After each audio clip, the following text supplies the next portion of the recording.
So good morning. अभी सुबह के 4 बजे हैं और मैं काफ़ी जल्दी उठ गया आज।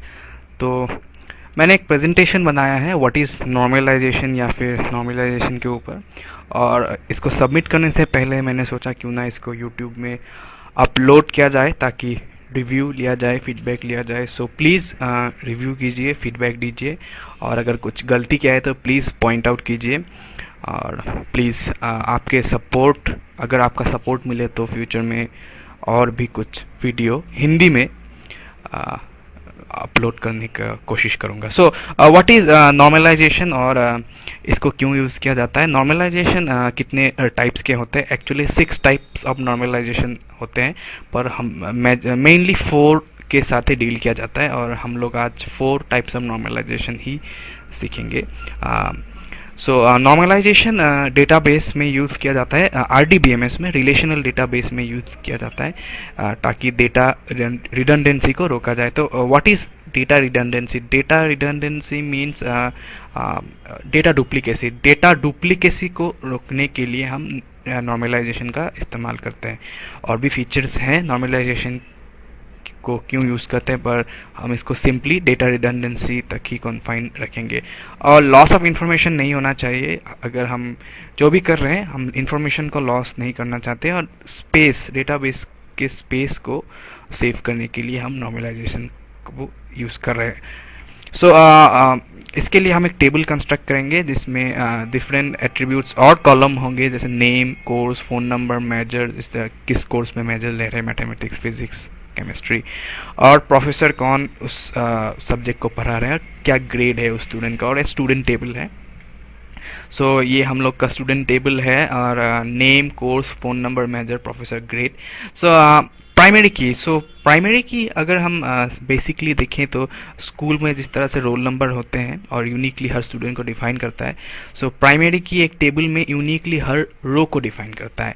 सो इस टेबल में हम क्या प्राइमरी की ले, हम यूनिक आईडी ले सकते हैं, मगर अभी हम उसके बारे में बात नहीं कर रहे हैं। सो हम चाहते तो नेम को ले सकते हैं, मगर नेम हम नहीं ले सकते क्योंकि रोहित रोहित रिपीट हो रहा है, मार्टिन मार्टिन रिपीट हो रहा है। प्राइमरी की यूनिक होना चाहिए और रिपीटेड वैल्यूज प्राइमरी की नहीं हो सकता। सो इस टेबल में अगर हम किसी प्राइमरी की चाहते हैं तो हम कॉम्बिनेशन कर सकते हैं, जिसको कंपोजिट प्राइमरी की कहते हैं। दो अलग अलग वैल्यू को मिलाकर हम एक प्राइमरी की बना रहे हैं। जैसे रोहित, नेम एंड कोर्स, अगर इन दोनों को कंबाइन कर दिया जाए तो एक प्राइमरी की बन सकता है जो यूनिकली हर फील्ड को डिफाइन कर सकता है। सो इसको अच्छी तरह से और समझने के लिए हम डिपेंडेंसी डायग्राम को देखते हैं। डिपेंडेंसी डायग्राम हमको ये शो करता है कि कौन से एट्रीब्यूट किस अदर एट्रीब्यूट में डिपेंड कर रहा है। जैसे फोन और मेजर नेम के ऊपर डिपेंड कर रहा है। जिस तरह से हम रोहित का फ़ोन नंबर उसके नाम से ले सकते हैं और कौन से सब्जेक्ट में वो मेजर कर रहा है वो भी ले सकते हैं। इस टेबल में हो सकता है और कॉम्प्लिकेटेड टेबल में ये अलग हो, मगर सिंपल टेबल हम ले रहे हैं। सो कॉम्प्लिकेसी में हम नहीं जा रहे हैं, जस्ट अंडरस्टैंड करेंगे हम first, second, third and fourth normal form क्या होता है। और मेजर भी सिमिलरली हम नेम से के साथ ले सकते हैं। रोहित कौन से सब्जेक्ट में मेजर है। अगेन अगर हम दूसरी बार देखें तो कोर्स एंड प्रोफेसर डिपेंडेंट है, जिस तरह कौन सा कोर्स कौन सा प्रोफेसर पढ़ा रहे हैं। और ग्रेड भी हम एसेस कर सकते हैं। नेम प्लस कोर्स जो हमने प्राइमरी की कहा था हमारे इस टेबल का, इन दोनों को कंबाइन करने से हम ग्रेड को भी एसेस कर सकते हैं और डिटरमाइन कर सकते हैं। हम इस टेबल को नॉर्मलाइजेशन करने वाले हैं। सो सिंपली अगर हम कहें, normalization is breaking up of our table into smaller table to reduce data redundancy. ये सिंपली है। सो फर्स्ट नॉर्मल फॉर्म क्या है? ये टेबल मैंने इंटरनेट से डाउनलोड किया था। ये रो है और ये कॉलम है, ऑब्वियसली आप लोगों को पता होगा। और ये एक सेल है।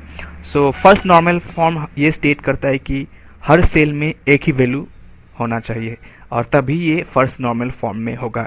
ये टेबल फर्स्ट नॉर्मल फॉर्म में नहीं है क्योंकि इस सेल में हम दो अलग अलग वैल्यू देख रहे हैं। अगर हम मैरी, जॉन और बॉब को हटा दें तो ये एक फर्स्ट नॉर्मल फॉर्म में होगा। डेट के बारे में हम अभी नहीं बात कर रहे हैं, सिर्फ इस तरह की सिंपल वैल्यूज को अगर हम देखें, नेम इसमें है। सो ये फर्स्ट नॉर्मल फॉर्म में नहीं है। सो हम लोग का student table already first normal form में है, सो हमें वरी करने नहीं चाहिए।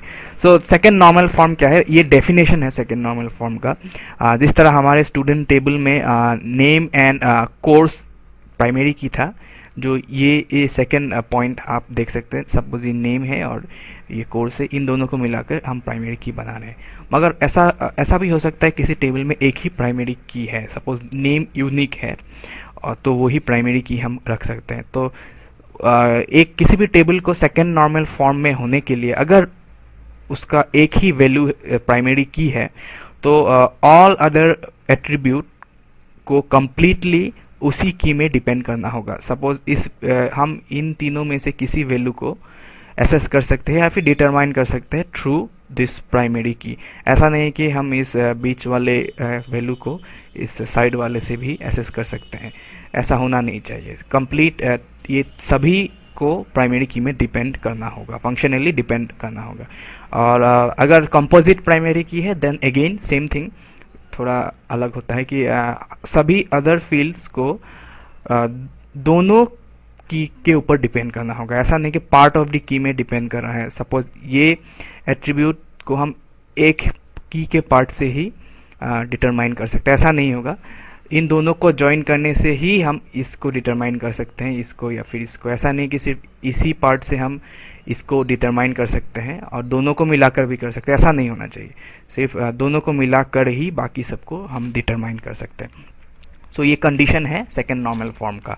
सो हमारा टेबल सेकेंड नॉर्मल फॉर्म में नहीं था, तो इसको अगर हमें कन्वर्ट करना है तो इसको हम स्प्लिट करेंगे और दूसरे टेबल्स में। सो कैसे स्प्लिट करेंगे, अकॉर्डिंग टू डिपेंडेंसी डायग्राम जो हमने देखा था।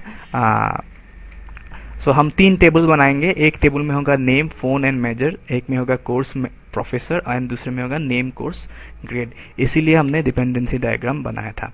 सो आप देख सकते हैं कि ये एक प्राइमरी की है, सिंगल प्राइमरी की, और ये दोनों कम्प्लीटली डिपेंड कर रहा है। अगेन कोर्स प्राइमरी की है, प्रोफेसर डिपेंड कर रहा है इसमें, functionally complete. And name and course दोनों को मिलाकर हम एक कंपोजिट प्राइमरी की बना रहे हैं जिसमें ग्रेड डिपेंड कर रहा है।